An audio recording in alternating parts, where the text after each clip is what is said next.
Está en comunicación con nosotros y le agradecemos el contacto, por supuesto, la economista Ana Navarro de la Facultad de Ciencias Empresariales de la Universidad Austral, a quien ya estamos saludando. Ana, ¿cómo le va? Buen día. Bien, buen día, ¿cómo están ustedes? Bien, muchísimas gracias por atendernos.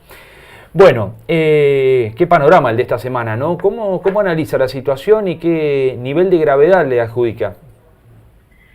Bueno, creo que la situación hay que mirarla en el contexto global como primera medida para entender lo que está pasando, ya que ayer, si bien Argentina tuvo una caída del peso cercana a 3%, un poco menos, 2,85, hubo caída de las monedas de todos los países emergentes, asiáticos, de América Latina.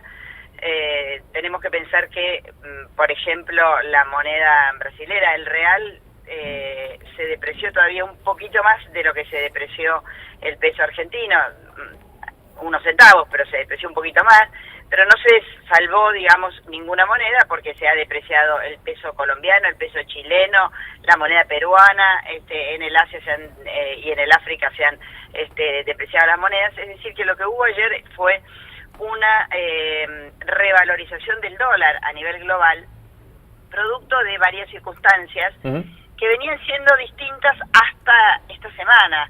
Es decir, por un lado tenemos el fortalecimiento político de Donald Trump, que se ha encontrado inocente de haber coludido con Rusia en 2016 para hacer espionaje y bueno, y de alguna manera inclinar las elecciones hacia su favor. Claro. Y le da una gran fortaleza a Trump y eso replica, digamos, en que se espera que el gobierno de Trump, que podía llegar a tener problemas de acá a la finalización, va a llegar a la finalización del gobierno sin más problemas, aparentemente, y eso da fortaleza a la moneda, claramente, porque hay confianza. Bien. Por otro lado, se conocieron en estos días los últimos informes sobre cómo está funcionando la economía europea, y no están dando bien, y se han revisado las perspectivas de crecimiento hacia la baja, ¿sí? A un crecimiento bastante magro, entre 1.3 y 1.5 para este año 2019. Por lo tanto, desde el punto de vista, y sumémosle el Brexit, ¿no? Que sigue en esa complicación, claro. Más el conflicto que ahí nos afecta a nosotros directamente, más el conflicto entre China y los Estados Unidos que sigue sin resolverse, y eso quita demanda en el mercado de commodities, y bueno, nos complica desde el punto de vista de los precios.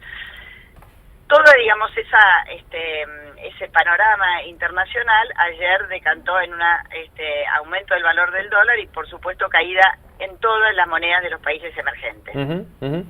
A eso se le acoplan las propias debilidades de la economía argentina, ¿verdad? Sí, a eso se le acoplan las propias debilidades y las propias restricciones de política económica que tiene hoy en día el gobierno para poder, digamos, lidiar con esta volatilidad repentina que puede haber en el tipo de cambio. Ayer se vendieron en contado efectivo unos 550 millones de dólares en el mercado. Esto lo remarco porque algunas veces la disparada del dólar en Argentina se da con poco volumen. Sí. Ayer lo que hubo es un gran desarme de posiciones en pesos para pasarse a dólares, y no de pequeños ahorristas, sino de empresas, de bancos, es decir, de quienes tienen poder de fuego. De jugadores de otro nivel, digamos.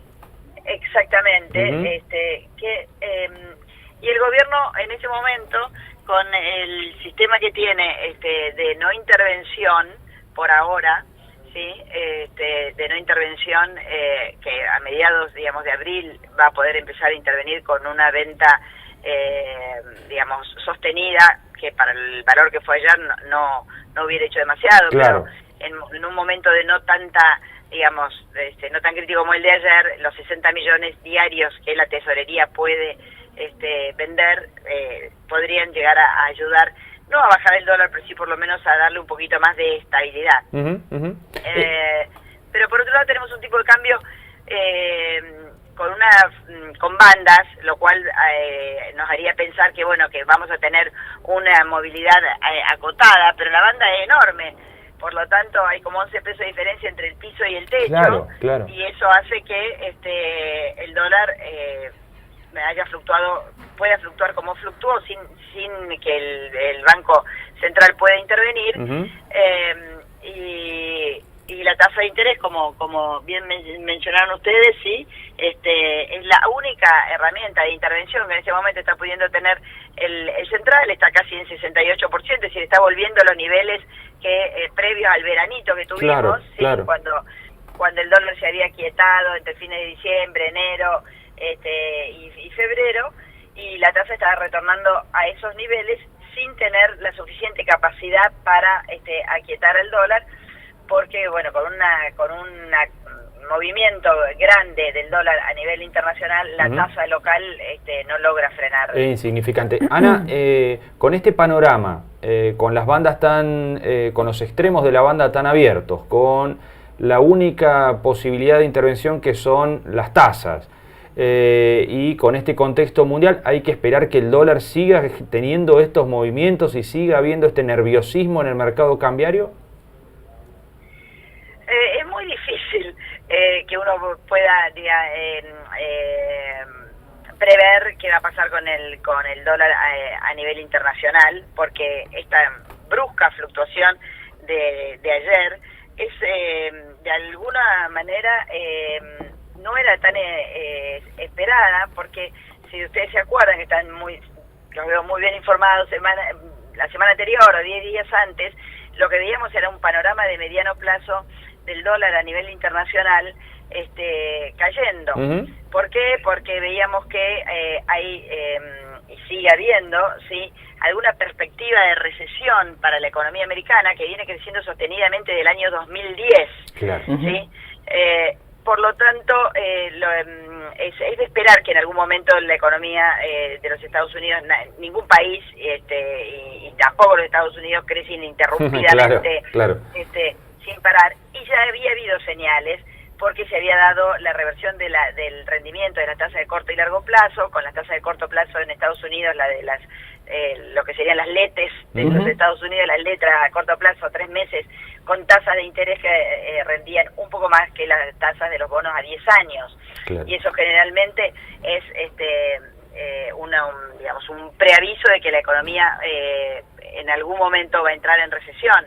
Y el dólar en ese momento había perdido valor internacionalmente, mejorando el precio de los commodities y mejorando, se habían recuperado varias, digamos, en general las monedas de los países emergentes. Y en esta semana nos encontramos en una situación completamente diferente.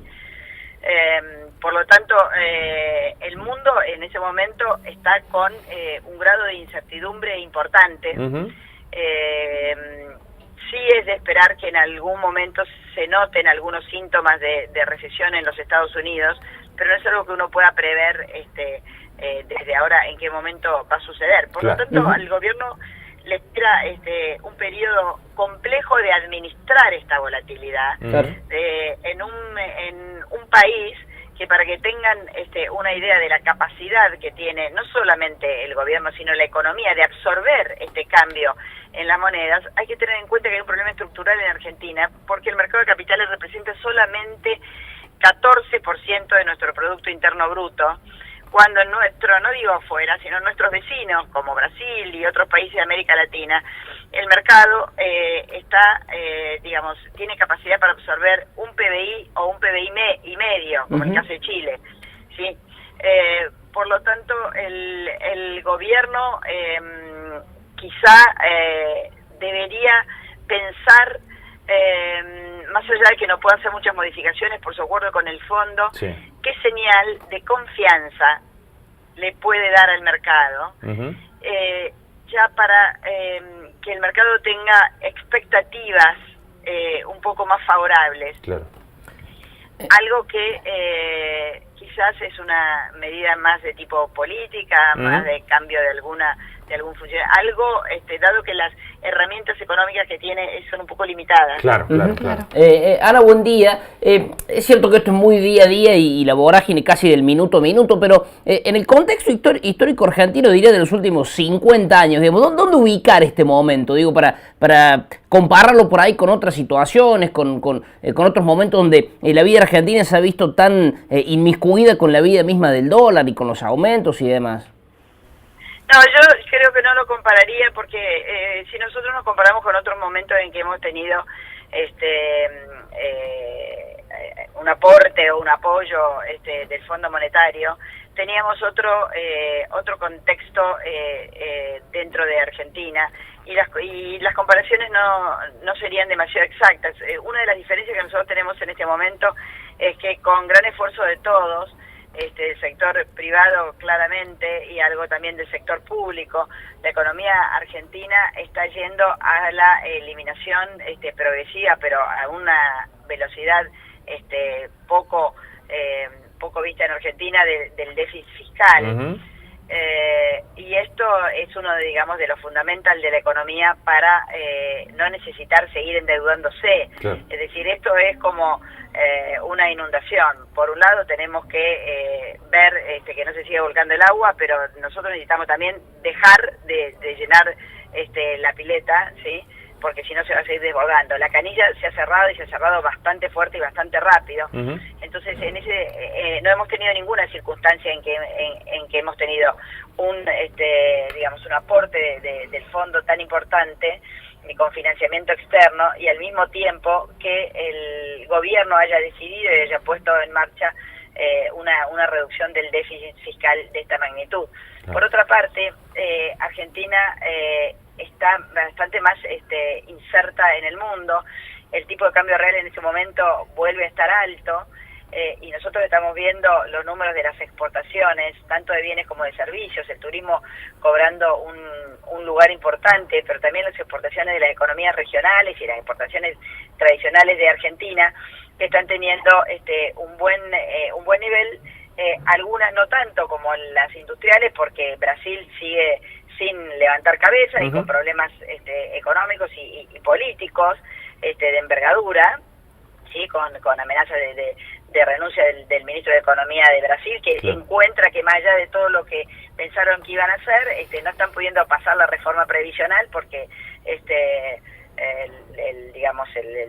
los militares que apoyan al gobierno no están de acuerdo en aceptar recortes en sus jubilaciones. Es decir que Argentina tiene algunas situaciones favorables y unas cuantas desfavorables.